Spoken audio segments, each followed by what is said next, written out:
अस्सलाम वालेकुम जी। My self Mohammad Usman. आज जो है हम 10th class biology chapter number 10 के अंदर गैशियस एक्सचेंज जो है हमारे पास चैप्टर नंबर 10 है, उसके अंदर हम जो है फर्स्ट जो है वो लेक्चर कवर करेंगे। आज फर्स्ट लेक्चर का नाम हमारे पास introduction to gaseous exchange. Introduction to gaseous exchange के अंदर जो है वो आज इसके अंदर हम इस चैप्टर का जस्ट जो है वो इंट्रोडक्शन जो है वो कवर करेंगे। हम स्टार्ट करते हैं जी इस चैप्टर को। सबसे पहले जो है हम थोड़ा सा रिवाइज करेंगे अपने प्रीवियस जो है वो 9th क्लास को। 9th क्लास चैप्टर नंबर 7 के अंदर आपने जो है वो एरोबिक रेस्पिरेशन के बारे में पढ़ा था। तो इस चैप्टर को स्टार्ट करने से पहले हमें थोड़ा बहुत जो है वो पीछे से कवर करना पड़ेगा। एरोबिक रेस्पिरेशन की अगर हम बात करें तो आपने उस वक्त पढ़ा था कि एरोबिक रेस्पिरेशन हमारे पास ऐसी रेस्पिरेशन होती है जो कि ऑक्सीजन की मौजूदगी में होती है। ऑक्सीजन की मौजूदगी में होने वाली रेस्पिरेशन को हम क्या कहते हैं? एरोबिक रेस्पिरेशन कहते हैं। इसकी डेफिनेशन हम पढ़ लेते हैं। The process of respiration in which oxygen is use, मतलब ऐसा रेस्पिरेशन का प्रोसेस जिसके अंदर ऑक्सीजन यूज होती है।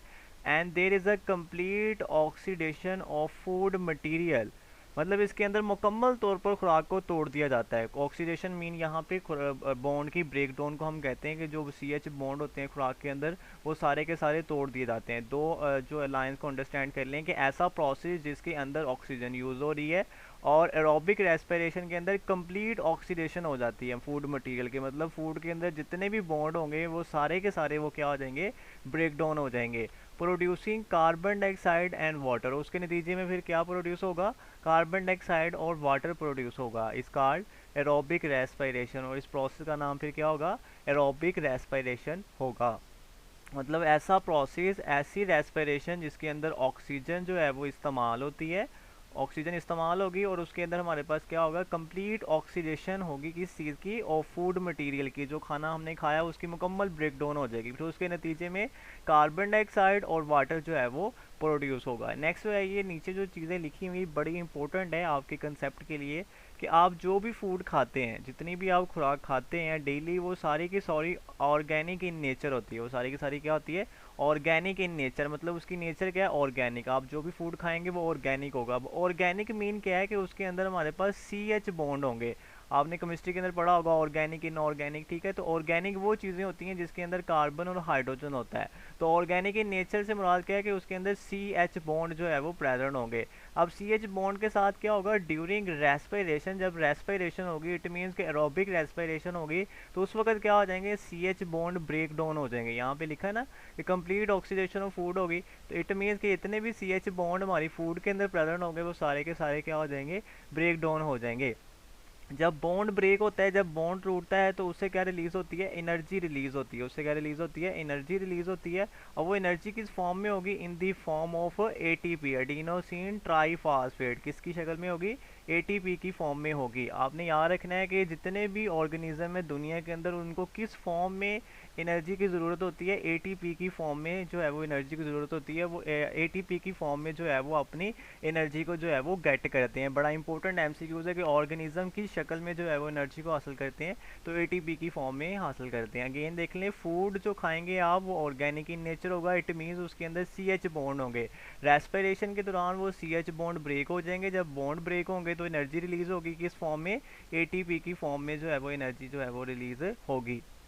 नेक्स्ट जो है हम जो चैप्टर का नाम है उसका नाम हमारे पास गैसियस एक्सचेंज है। तो अब गैसी एक्सचेंज जो है हमारे पास क्या होता है? गैसी एक्सचेंज के बारे में जो हम पढ़ते हैं, हम गैसियस मीन क्या होता है? गैसेस। एक्सचेंज मतलब तबादला, मतलब हम जो सांस लेते हैं गैसों का तबादला होता है। ऑक्सीजन हमारी बॉडी के अंदर जाती है, कार्बन डाइऑक्साइड हमको जो है वो बॉडी से बाहर निकालते हैं। इस तरह का जो पौधे होंगे, प्लांट्स होंगे, वो कार्बन डाइऑक्साइड को अंदर लेके जाएंगे, ऑक्सीजन को बाहर निकालेंगे। ये जो गैसों का तबादला है उसे हम क्या कहते हैं? गैसियस एक्सचेंज कहते हैं। क्या कहते हैं? Gaseous exchange.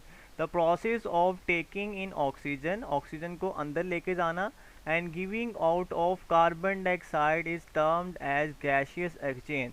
इंसानों की बॉडी के अंदर या एनिमल्स की बॉडी के अंदर जो है वो ऑक्सीजन का जाना एक ऐसा अमल जिसके अंदर जो जानवर होते हैं, एनिमल्स होते हैं, वो ऑक्सीजन को अपनी बॉडी के अंदर लेके जाते हैं और कार्बन डाइऑक्साइड को जो है बॉडी से बाहर निकालते हैं। उस प्रोसेस का नाम हमारे पास क्या होता है? गैसियस एक्सचेंज होता है। गैसों का तबादला होता है, मतलब तबादला हो रहा है गैस का। ऑक्सीजन अंदर जा रही है, कार्बन डाइऑक्साइड उसके बदले में जो है वो बाहर निकाली जा रही है। नेक्स्ट हमारे पास है breathing.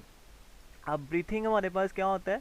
The process through which animals take air in the body to get oxygen, form it and then give out the air for the getting rid of carbon dioxide is called breathing. The process through which animals take air in their body, मतलब एक ऐसा अमल जिसके ज़रिए जो animals क्या करते हैं, हवा को अंदर लेके जाते हैं। वो हवा को अंदर क्यों लेके जा रहे हैं? ताकि वो वहाँ से ऑक्सीजन को जो है वो गेट कर सकें, हासिल कर सकें, ठीक है। और उसी वजह से जो है वो हवा को फिर बाहर भी निकालेंगे ताकि कार्बन डाइऑक्साइड को जो है वो बाहर निकाल सके। मतलब गैसेस एक्सचेंज जैसी ही इसकी डेफिनेशन है कि एक ऐसा अमल जिसके ज़रिए एनिमल्स क्या करते हैं, हवा को अंदर लेके जाते हैं ऑक्सीजन हासिल करने के लिए, और फिर हवा को जो है वो बाहर निकाल देते हैं कार्बन डाइऑक्साइड बाहर निकालने के लिए। उस प्रोसेस का नाम हमारे पास क्या होता है? ब्रीथिंग होता है। नेक्स्ट है हमारे पास बड़ा इंपॉर्टेंट डिफरेंस है, कई बार बोर्ड जो है बोर्ड के क्वेश्चनों के अंदर ये डिफरेंस आ चुका है। तो नेक्स्ट हमारे पास डिफरेंस है ब्रीथिंग और रेस्पिरेशन के दरमियान। Difference between breathing and respiration के, रेस्पिरेशन और ब्रीथिंग के दरमियान जो है वो क्या डिफरेंस होता है। सबसे पहले हम इसकी जो है वो डेफिनेशन के बारे में पढ़ते हैं। अगर डेफिनेशन की बात करें, the process through which animals take air in their bodies to get oxygen from it and then give out air for the getting rid of carbon dioxide is called breathing। ये अभी हमने पीछे जो है इसकी डेफिनेशन ब्रीथिंग की पढ़ी है कि ब्रीथिंग एक ऐसा प्रोसेस होता है जिसके ज़रिए एनिमल्स हवा को अंदर लेके जाते हैं ताकि ऑक्सीजन हासिल कर सकें, और फिर हवा को बाहर निकालते हैं ताकि कार्बन डाइऑक्साइड जो है वो बाहर निकाल सके। रेस्पिरेशन की डेफिनेशन भी अभी हमने पढ़ी है, the process in which the carbon hydrogen bond in the food are broken by oxidation reduction reaction and the energy is transformed into ATP is called cellular respiration। वो भी मैंने आपको बताया था कि जो भी आप फूड खाते हैं वो ऑर्गेनिक इन नेचर होता है, फिर उसके अंदर जो CH बॉन्ड होते हैं वो ब्रेक हो जाते हैं, उससे फिर एनर्जी रिलीज होती है। वो सारे का सारा अमल हमारे पास क्या कहलाता है? रेस्पिरेशन कहलाता है, ठीक है। नेक्स्ट हमारे पास एनर्जी, एनर्जी वाला पॉइंट है कि ब्रीथिंग के अंदर एनर्जी प्रोड्यूस हो रही है कि रेस्पिरेशन के अंदर प्रोड्यूस हो रही है। तो no energy is produce, breathing के अंदर जो है कोई भी एनर्जी जो है प्रोड्यूस नहीं हो रही होती, ठीक है। Energy is produce in the form of ATP, लेकिन रेस्पिरेशन के अंदर एनर्जी प्रोड्यूस हो रही होती है, और वो किस शक्ल के अंदर हो रही होती है? ATP की शक्ल में हो रही होती है। नेक्स्ट लेवल है हमारे पास, मतलब ये जो ब्रीथिंग और रेस्पिरेशन का प्रोसेस है ये किस लेवल पे हो रहा होता है, ठीक है। ब्रीथिंग जो है it occur at organism level, मतलब ब्रीथिंग के अंदर जो है ऑर्गेनिज्म एक जिंदा चीज़ होती है, उसकी पूरी बॉडी उसके अंदर क्या कर रही होती है? हेल्प कर रही होती है। जैसे ब्रीथिंग की बात करें, सांस लेने के अमल में बात कर लें तो हमारा नाक, हमारे लंग्स, ठीक है, और बहुत सी नालियाँ जिसमें हेल्प कर रही होती है। तो पूरा ऑर्गेनिज्म उसके अंदर क्या होता है? इन्वॉल्व होता है। लेकिन रेस्पिरेशन के अंदर क्या होता है? It occur at cell level, ये हर सेल के अंदर हो रही होती है, हर सेल के अंदर अपनी अपनी रेस्पिरेशन हो रही है।